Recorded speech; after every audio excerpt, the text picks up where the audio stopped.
There, everyone. Today I have a throwback of sorts, both in design and to a brand that some of you may be familiar with and some of you may never have heard of. Bernhardt is one of the OG micro brands, going all the ways back to 2005. But Fred Amos, founder of Bernhardt Watches, actually started doing contract watches in the 90s and then got the bug to start his own company.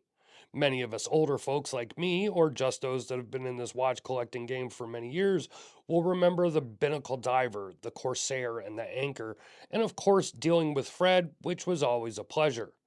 Unfortunately, Fred passed away in 2022, and though the company did not shut down, as it's still being run by his family, including his wife and sons and a few others, it has been a little quiet. That is until now, and the comeback watch, if you will, is this retro Binnacle Timer, a vintage 60 style cushion case diver that uses the same case as the Retro World and the Binnacle Retro watches they released many years ago, but now as a full fledged dive watch with a brand new dial, hands, and inner bezel. This new model is priced at $500. It comes in this porthole gray color as well as burgee green, as they call it, and it uses the Miyota 9015 movement. And these are all still assembled in their workshop in North Carolina.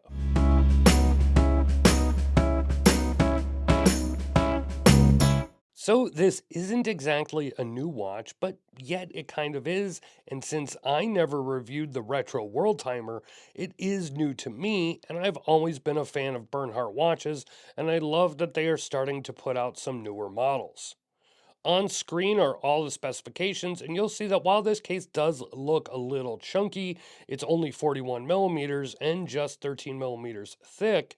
But with that cushion shaped case and it all being all case, no separation or tapering up to a bezel, it does look chunkier than it really is. The case I find interesting too. I just love that it's all satin brushed, but I also dig the design, the way the case slightly curves down to the lugs, the big chunky crowns, the way they sit in the case. And while this comes standard on the mesh strap, those lugs look perfect for a multitude of 22 millimeter straps. The main crown is absolutely massive. I measured it at 8.3 millimeters, and as cliche as it sounds, it's a joy to use. I don't have massive hands or fingers, but I love crowns like this so I don't have to fumble and be gentle with a small crown trying to get it pulled out. The inner bezel crown is not as large, and there is a cutout in the case that is a little intrusive, but it is more than doable. And on this example, it's very smooth, and turning the inner bezel is very easy, and it locks back into place with perfect alignment where you leave it. Now, I will mention the first sample I was sent, which I admit was probably a little rushed to get off to me for this review, had a lot of play in it, for lack of a better word, where the mechanism didn't catch properly and the bezel would move about a good 10 spaces after screwing down the crown. Again, this was the first one assembled, and I imagine it won't be an issue moving forward. Let's talk about that bezel. As you've probably noticed, it actually has two sets of numbers, and that is because it's a bidirectional bezel with chronological and inverse numbers, so you can use it for countdown or elapsed timing. The dial on this one is porthole gray, and it's almost a black. It has that rough or asphalt type texture and just a few touches of orange to give contrast. The dial is fairly uncluttered and simple, which is what most of us expect out of a dive watch, as it makes it easy to read at a glance. Of course, this watch has a sapphire crystal covering the dial, and because it's a retro style piece, you have that domed sapphire, which works well with this piece in terms of looks. But because it's not flat and there is no bezel protection, it can be prone to getting cracked if hit hard enough. Yes, sapphire can still break if hit hard enough or at the right angle. The movement used is the Miyota 9015, an extremely popular movement for, I don't know, past 8 years or more. It's proven to be a great budget movement and a fairly accurate one, and it's nice to see Bernhardt using a 9015 instead of a lower grade 8200 series or the NH35, because as you all know, at $500, many brands will use the NH35 these days. In the dark, the Binnacle Timer has a good amount of C1 Superluminova. I'm not sure if it's X1, C1 or not, but there is a good amount of it on the applied indices and hands, even though the indices are small. And this is where I thought that the indices could be a little bit bigger. And I don't think it would really mess with the dial symmetry. That said, the Lume is pretty good, but I didn't find it to last all night, or more specifically, I found it to be pretty dim after 4 hours in the pitch black dark. The Binnacle Timer comes with a mesh bracelet, and this is the typical mesh bracelet, the tight weave mesh with the removable links to size and a pretty standard flip buckle clasp. All is fine with this bracelet, especially at the $500 price point, but it's just not my personal favorite.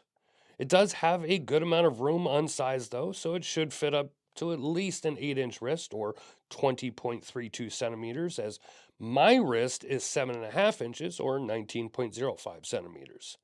I don't have, or I couldn't find, a 22 millimeter rubber strap in my storage box, but I do have this brown leather strap that I put on it just to show it on something different than the included bracelet. And I do like the way it looks, but this would need something a little more substantial than this thin leather. A hefty Tropic or an isofrane, or maybe a nice rubber from Watch Gecko would look great on here.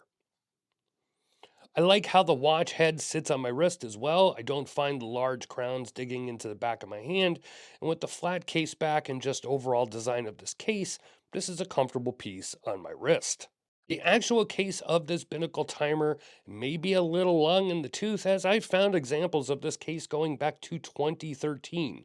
So that is 11 years old now, and at least to my eyes, it's unchanged. But it is a vintage style or retro style cushion case, and well, retro is still as popular as ever, and many brands are doing the 60s and 70s watches. So I think this retro case from Bernhardt may end up being more popular now than it has been in the past. Overall, it's a clean dial with an easy to maintain brushed finish, that cool and funky retro look with the dual crowns, and a good reliable movement. And it's assembled in the USA, as I know that means a lot to us USA based watch enthusiasts.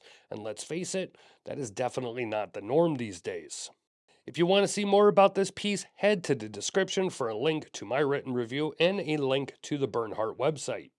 If this video wasn't enough, that's okay. Click below as well for a link to all my review videos, and by all means, watch as many as you want. If you like this video, hit that like, comment down below, and let me know what you think of this Bernhardt Binnacle Timer, and make sure you are subscribed and you have notifications turned on. That's all for this one. This is Don Evans from Watch Report. Thank you all for watching, and of course, I will see you next time.